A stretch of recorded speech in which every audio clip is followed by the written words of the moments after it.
Hi, everyone. Today, let's talk about what Jamie Dimon had to say, and then we'll get into the charts, and then we'll go over my results for the day. If you like trading stocks and options and making money, definitely like and subscribe. I make videos like this every single day, so make sure you hit the bell so you don't miss out on any future episodes. Welcome to the Portfolio Bulletin. Let's get started. So Jamie Dimon came out and said inflation is eroding consumer wealth and may cause a recession next year. This is not new information. We've been talking about a recession next year for quite a while, but it's always good to see the big names in finance reiterating the same things that you're saying based on the information that is available. He mentioned consumers have about $1.5 trillion in excess savings from the pandemic, and they are spending about 10% more than they did in 2021.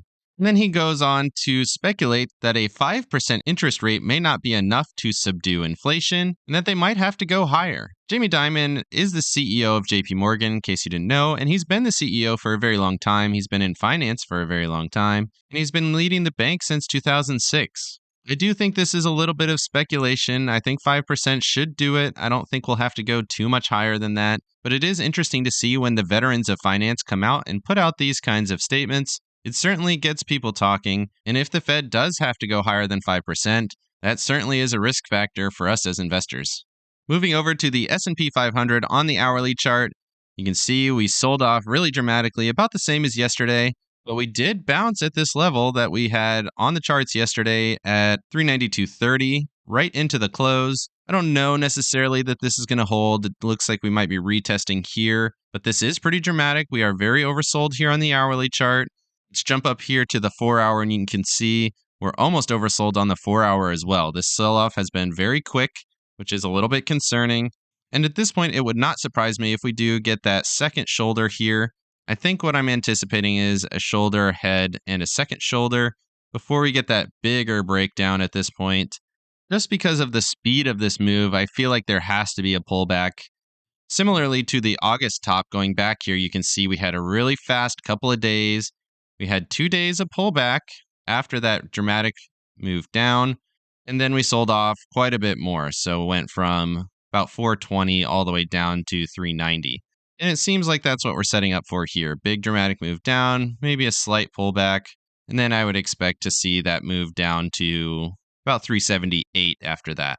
Similar story on the NASDAQ, came down into this same level, the 280, 281 level, bounced a little bit from there. And then we got to be expecting at least a little bit of a pullback again, maybe up to 285 or so would be decent. And then the continuation to the downside. Similarly, on the 4-hour chart, you can see we're not quite oversold here. On the 4-hour, we got that big rollover, momentum moving to the downside, still strengthening. But we're getting pretty close to that 144 EMA here on the hourly chart, sitting at 279. Which traditionally should be some support, and push it maybe back up to 285 like I mentioned. I do want to show the Tasty charts here just for a moment. I use the Tasty charts mostly for these ATR bands just to see exactly where we're at.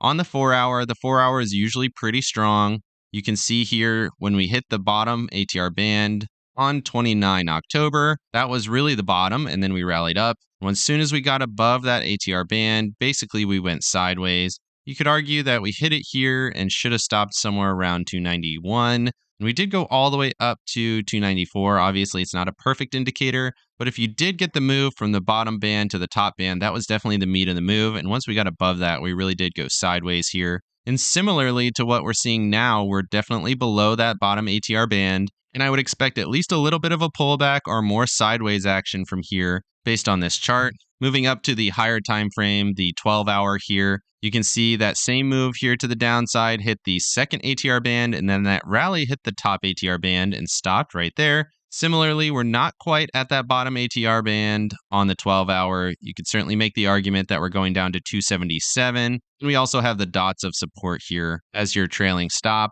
which does tend to be an area of at least some buying. Moving over to the Russell, similar story, except we did get below those previous lows. This does look a little bit weaker here. Got that double topping formation, 2 double tops actually right at that same level. And now we're below this pseudo neckline that we were looking at. Came all the way down and did find some support here at 79.20. I know we did talk about that level last. I thought we would find more support in this zone based off the bounce off this support that we had yesterday. But that did not happen, and we moved down really, really quickly. Again, very extended on the hourly chart. RSI is overextended. Going to the 4-hour just to check that RSI. Not quite oversold yet, but very close. And you can see we hit support right here. The structure is not quite dead to the upside. And we do need to be looking for at least a short-term reversal at this point, in my opinion. Moving over to transportation, similar story, big down moves. We did rebound up to the 9 EMA. The question is this going to hold here? Or are we going to push up slightly higher, maybe retest these lows somewhere around 225? Certainly possible, but it's also 100% possible that this could fail. You can see overextension on the hourly chart. The 4 hours not quite overextended, but very close. So there is small potential for a slight upward movement. But then again, I said that yesterday, and we did fall off a cliff here today. Just seems like we're going down really fast, and something that we should be looking for. And I tend to be a little bit of a contrarian. Looking at XLP, it stopped right at that level that we talked about yesterday, 75, 72, right in that zone. Does look like we're moving through that support in the after hours here, and this could certainly fall tomorrow.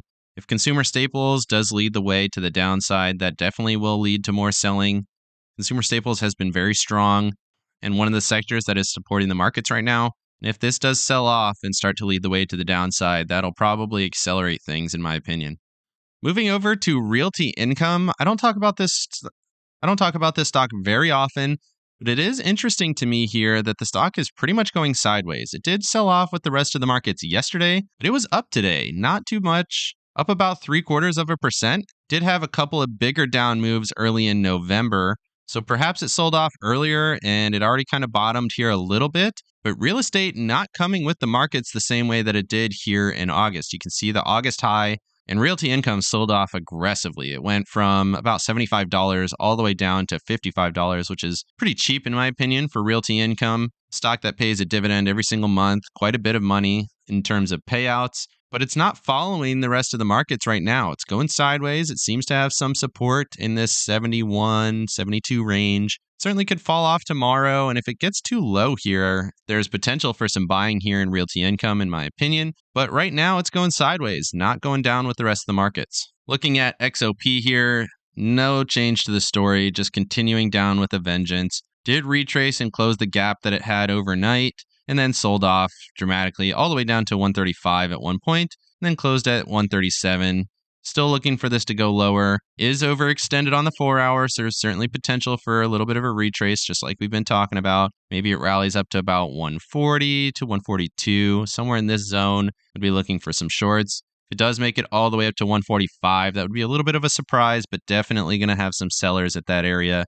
You have previous resistance here and previous resistance here as well on 4 October and 13 October. And then you would expect this to sell off looking at 129, and then we have the previous lows down here at 114, 115. Moving over to the dollar on the hourly chart, the trend up continues as you would expect. The stock market is moving down, the dollar is moving up, the dollar continues to drive the markets. We are right at resistance, potential for a pullback, so it does fit with the other thesis of a little bit of a rally in the stock market, a little bit of a dip in the dollar. I don't think it's going to go that far, maybe just down to 105.10 or so. And then I would expect this to make some new highs here in the short term. I don't think the dollar is changing trend. Jumping over to the 4-hour chart, you can see we're right at that point of resistance here, which has been resistance a few times before. But this bottom that we put in here in December does seem a little bit stronger, and this rally is a little bit more consistent. And we should expect this to come at least up to the 144 EMA on the 4-hour chart, in my opinion. Just seems like this has a little bit more legs than some of these other short-term rallies that we've seen before. Moving over to JNK on the 4-hour, similar story, downward movement. Did not hit the support yet at around $91, just a couple of cents higher than that. I would expect some support in this 90.80 to 90.81 zone. Maybe we tap that first and then get a little bit of a retrace. Definitely not overextended on the 4-hour. Jumping down to the 1 hour, not all the way overextended either, but the 144 EMA is in that zone. Similar to what we talked about, right at $91 or so. Moving over to TLT, as we thought yesterday, it rallied into the close, and it rallied throughout the day all the way back up to new highs at around $170.30. Did sell off a little bit here into the close, so maybe we get a little bit of a retrace back down to around 106.27. But this rally continues, and the trend is still strong. Finishing up with the VIX today here on the daily chart. big indicator that we might get at least a partial reversal came up to that 21 EMA here, similar to where we've been, touched it on 15 November. And then throughout the down move here in June, this was also a point of resistance. You can see we came up, tested it and moved down, came up, tested it, moved down, came up, tested it, moved down. So the 21 is a decent level. Even on this rally here, we came down and tested the 21 a few times. So this does not mean that this trend is reversing quite yet. And to me, actually means that it looks like we would need to come and maybe double bottom, maybe a higher low here on the VIX before we get that bigger move higher. The alternative, like what we saw here in August, is we rallied up to the 21 and gapped through it really, really strongly. If we do see a move like that tomorrow, all the way up to like 24 or so, then we should expect that this down move is going to be quite a bit stronger. We need to take a little bit shorter positions than what I have on right now. Moving over to my accounts, you can see I made $116 here today. Definitely not as good as I should have done. Lost money in my IRA because I was still a little bit long the IWM, which sold off dramatically. I made a little bit of money on the calls just to help cover some of my losses, but not a great day here. And then on my individual account, did well as you would expect. I was short the NASDAQ, which did well. I did try to sell some puts and I did roll out some puts. You can see I have an additional 100 shares here, so I'm short 300 shares with some puts here expiring tomorrow at 280.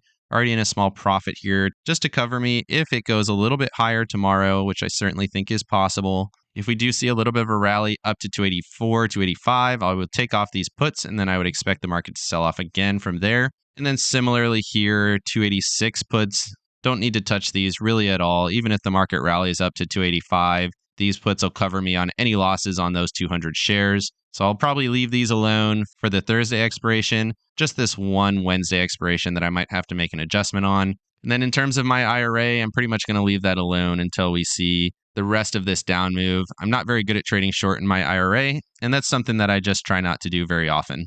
Let me know down in the comment section if you think the market is going to bounce or if we're just going to continue down at this ridiculous rate. Definitely like and subscribe if you got any value out of this video, and make sure you hit the bell so you don't miss out on any future episodes. Of course, none of this is financial advice. This is all for entertainment purposes. Good luck in your trading and have a great day.